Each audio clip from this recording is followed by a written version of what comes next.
If your kid looks like a completely different hitter in practice than they do in the game, then let me share with you why I think that happens. Because there's actually a gap between what your kid's brain knows he's supposed to do and what their body can actually do under pressure. And the part I don't think enough coaches and parents understand is that if you're trying to fix this with more verbal instruction, you're probably just making the problem worse, not better. So in this video, I'm going to show you the exact system I use on my own kids that makes all of their cage swings look exactly the same in the game as they do in the cage. And one of the things I think can help you understand why your kid is struggling in games is to actually draw out a motor skill chart, where if you draw a horizontal axis, this represents something that I'm going to call coaching skill.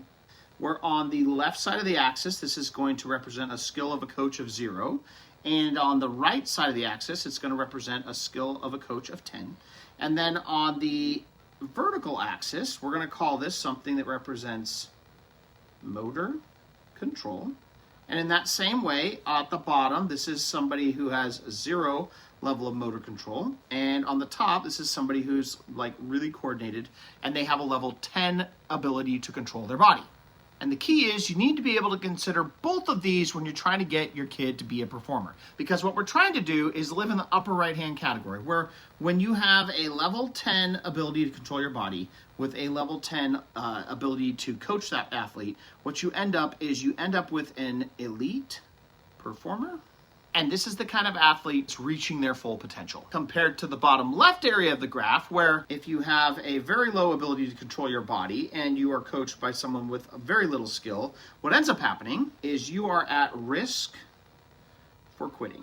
Because what happens with an athlete like this is they're trying as hard as they can, but because the coach is terrible at conveying what to do and their body doesn't have the ability to do it in the first place, it's a double whammy, and like that kid needs to increase one of these things really, really quickly, or they're just not going to have enough fun playing the game to want to continue. Then there's the upper left-hand side of the quadrant, where if you have a kid with a high level of motor control, but a low level of coaching, what you end up getting is something like I saw with my son, where I myself I'm pretty good at teaching kids how to throw, like the arm actions, but I'm really bad at getting them to use their lower half to like create velocity as far as overhand throwers when it comes to baseball players learning how to use their lower half to throw hard on the mound. But I'm a really good motor control coach. So what I'd done with my own son is we did a level 10 level of being able to control his body, but a 0, 1, or 2 level of how to use that lower half part of his body to generate velocity. So as a junior in high school, on the mound, he's only topping out at like 83 miles an hour in the games. So these athletes are operating below their potential. But if you get them right, coach, they have high potential, which is exactly what happened with my son, where when we finally put him in the hands of a coach that knew how to coach the skill of using the lower half of your body, he went from that 83 miles an hour to now he tops 90 miles an hour when he's on the mound. But where most people live is in the bottom right, where they're being coached by people that have a lot of high skill, but they haven't paid enough attention to their motor control. So what these kids do is they look great in practice, but when competition shows up in the game, all those new mechanical things they've learned, they end up falling apart. Because all of these kids' patterns are unstable, they don't end up being able to control their bodies in these positions during the game. So they break down against velocity or pressure because you can't outcoach a motor control problem. So think of it like a computer, where your kid's motor control is the hardware, but the coaching is the software. And if your kid's body is running on the equivalent of a Windows 95 operating system, and you try to install a highly advanced, complex hitting program on it, it doesn't matter how good the software is. If the hardware doesn't meet the minimum system requirements, the program's going to crash every time. So the question becomes, how do you actually go move your kid from down on the left side of the chart closer to up and to the right? And that's what the motor coaching system is designed to do. And just a heads up about this that I want you to be aware of, there's actually specific windows of opportunity where you want to be teaching kids how to build these motor control patterns in certain windows of opportunity that I'm going to go over here in a second. But before I get there, let me show you exactly how this system actually works. Because the word motor is actually an acronym for how we go through this process. So the M in motor stands for measuring the slack in the swing. And what a lot of people don't know is the way the body works, especially for rotational athletes, is it uses something called fascial slings. And fascia kind of acts like a rope or a rubber band, where if you quickly stretch it before you flex it, it allows you to be ridiculously more explosive as long as you use it in the right way. And the way I like to explain this is if you take your hitter and you look at their front foot,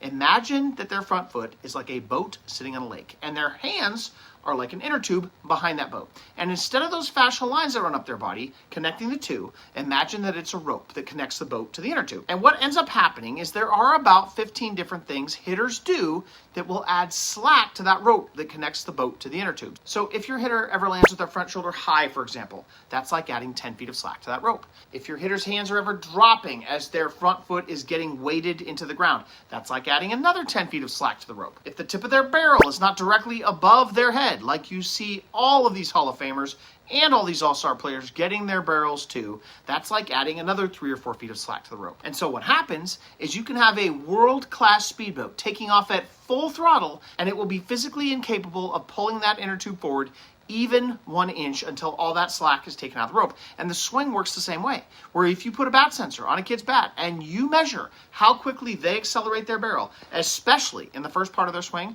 what you will see is that kids who have slack in the swing issues like we're talking about here will always accelerate their barrels slower than kids who take the slack out. Because what's happening is their legs and their hips are trying to fire. They're trying to twist open. They're trying to pull on those rubber band-like tissues so they can stretch them and then slingshot the upper body forward. But when they do, what they find is they're just tugging on a really loose rubber band. They pull, but it never actually gets to a point where they create a stretch. So they never get that slingshot effect. And because there's slack in that rubber band, now when their legs pull, they're not actually pulling anything forward. So now the upper body has to do all that heavy lifting of launching its swing all on its own because the legs are not involved. And to make matters worse, this is just one of the 15 things that tend to not get optimized when it comes to taking slack out of the swing. So when we work with hitters, what we want to do is we want to go measure with tools like a bat sensor how well the hitter takes the slack out of those 15 different parts of the swing so we can identify the power leaks that are robbing them of power. And when we do that, what happens is you can take an undersized kid like my daughter here, who's only 5 foot tall at the time,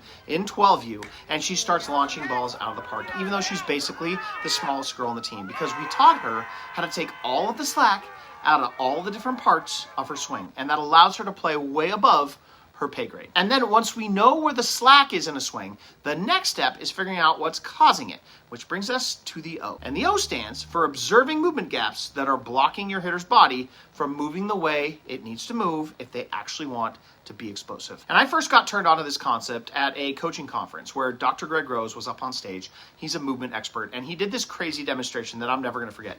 He asked the audience to raise their hand if they'd ever played in college, and a bunch of people in this audience raised their hands because it was that kind of an audience, and he invited them all up on stage. And he didn't know who they were, and he went on to say, I'm going to have you guys all do this exercise, and how you do this exercise will determine if I can tell if you were a college pitcher or a college position player.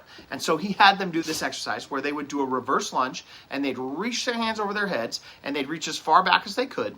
And then after he watched them all do that, he turned to each one of them and he said, you pitched in college and so did you didn't, you didn't, you didn't, and you did. And he got it with 100% accuracy. He picked all the people that pitched in college correctly because he could tell through this movement how well their T-spine moved. And one of the things, if you're a pitching expert, that you come to understand is you can't throw at a college level velocity unless your spine moves in a certain way. And he knew how to identify this. And so what he was seeing is that when athletes would look more like this, like my son here, who can reach back further, and less like me, where I can't reach back further, he knows that people who move more like I do can't throw very hard. And people who move more like my son can. And that's why my son can top 90, and I was always a bad arm who could never throw hard. But what I was inspired to do after watching that presentation was to analyze the movement patterns that hitters need to be good at in order to move in elite ways, not just pitching, because I'm not a pitching guy. But I wanted to identify tests that we could run on our hitters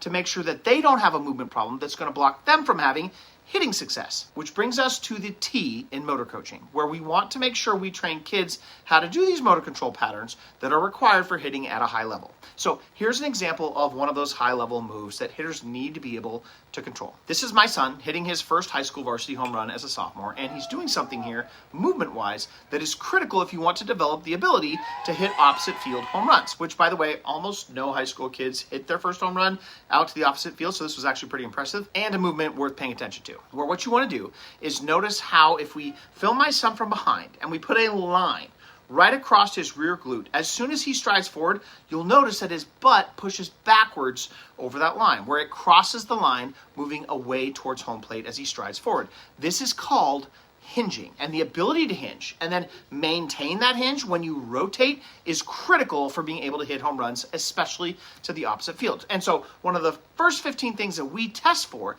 that helps us identify if this is a problem area that we need to work on with a kid is with a test that we run called the PVC Hinge Test, where what you want to do is grab a PVC pipe and hold it behind your back while the PVC pipe touches the top of your head, your upper back, and your tailbone.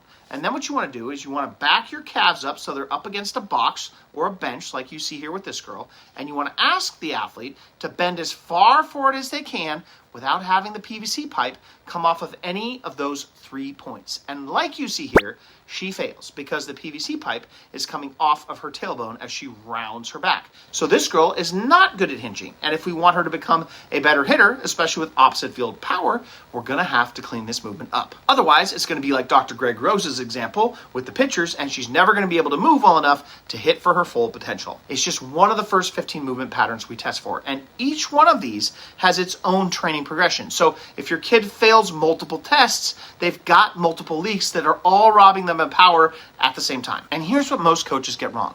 Even once a kid can do the movement in isolation, that doesn't mean it's going to show up in their swing. Which brings us to the second O in motor coaching, which stands for overriding your kid's existing motor patterns, but in a very different way than most people do it. Where normal instruction is typically verbal in most coaching environments, where you tell kids what to do and what not to do. But I discovered something along the way of training my oldest daughter how to throw a softball overhand that worked so well, she actually ended up winning the Alliance Fast Pitch National Competition for the hardest overhand throwing softball player in the country when she was 14. It was a pretty big accomplishment, and she did it because we stopped using verbal instructions and we switched to something else that I call primers, which are designed to put athletes in basically weird positions that help them feel the correct way to move, where we take the bat and the ball out of their hands and we teach them the correct movement feels first. So here's an example of one of those primers that turned me onto this concept, specifically around how the arm action should work in the final part of the throw for my daughter. Where what you want to do is go up to a kid and you put 5 to 7 pounds of wrist weights on their wrists, and you ask them to place their knuckles on their back while their elbows are over their head like this. And then a quick little trick that I picked up over the years is if they have siblings, ask them if they've ever dipped their hands in water and flicked water in their sibling's face. And they'll usually giggle because they invariably have done this, right? And I'll say, okay, perfect, that's awesome. I won't tell your parents, I promise. But what I want you to do is I want you to put your knuckles on your back, elbows by your head, and I want you to act like you're flicking water in your brother or sister's face. And when they do that, with the wrist weights, it's crazy how much when you ask them to go feel that feeling, when they go back and throw, the extra velocities they're able to reach, because the primer gave them a feeling they'd never felt before. And it's just super effective. And I can't possibly imagine training without using primers as the number one way for installing movements into my kids. And over the years, by experimenting with athletes in our local facilities, we've built out dozens and dozens of these for teaching each different area of the swing. Like this one, for example, where this video recently went viral, where the primer teaches the hips how to correctly crack by using a battle rope. And if you go back and watch the first rep where I don't crack the hips, comparing it to the second, you can see how much difference in how much energy gets flung down the rope. It's pretty obvious to see. And if you then go do that exercise and then go put kids in drills that isolate the different areas of their swing, and you ask them to feel that kind of a feeling, it's also crazy what happens to their swing metric scores. They go way up. Now, I do have people try this that say, actually I tried that and it didn't work. So one thing to be aware of here, you do need to actually have enough pelvic control from the T step that we talked about earlier to be able to pull this move off, because all of these things, they work together. You can't just do them onesie twosie. The whole order of how you do this matters. But once we've overridden the old patterns and they're now feeling the new one, the last step is making sure that it actually sticks, which brings us to the R part of motor coaching, which is all about retesting. Where what we want to do here is we want to take those feelings from those primers we just did, and then we want to go measure with a tool like a bat sensor if those feelings are actually making the body move more efficiently, move faster, smoother, or more explosively. And if they do, what we've just done is we have now taught them a movement done in a new way that research shows will have a significantly higher correlation of transferring to the game. Because the research behind what happens when you try to teach someone a skill by giving them verbal instruction versus helping them discover it on their own is crazy. Like this study by Richard Masters in '92, where what he did is he took a group of golfers, and one group, they got explicit verbal rules, like good coaching on exactly what to do, right? Like how they should hold the club and where to put their feet and all the technical explanations for how to putt a golf ball perfectly. But the second group got no rules at all. And to make sure they weren't even thinking about rules, he had them perform a secondary task while putting. This is the crazy part, where he asked them to generate random letters out loud and speak them at a set different pace while they practice, where his idea was that this secondary task was going to occupy so much of their working memory that their brain couldn't consciously accumulate verbal rules about how to putt. And what happened is both groups in the study got equally good at putting during practice, but when stress was introduced later, whether that was being filmed or a financial incentive or the audience was watching, the group that received instruction originally, they fell apart and crumbled under pressure. But the group that learned without instructions maintained or improved their level of performance because their heads weren't filled up with all the rules they were trying to remember while they were competing. And this is why the order of motor matters so much. When you use primers to let them discover the feeling, their heads aren't filled up with rules. So if this is sounding like something you want to dive into further, go watch this video right here, which walks you through the first 3 motor control tests that kids tend to need the most help with. And then after you go take that test, watch this video. In this video, I break down the 3 periods during childhood that can dramatically affect your kids' athleticism, their strength, and their power, and why once they pass through those windows, making up for lost time becomes a lot harder.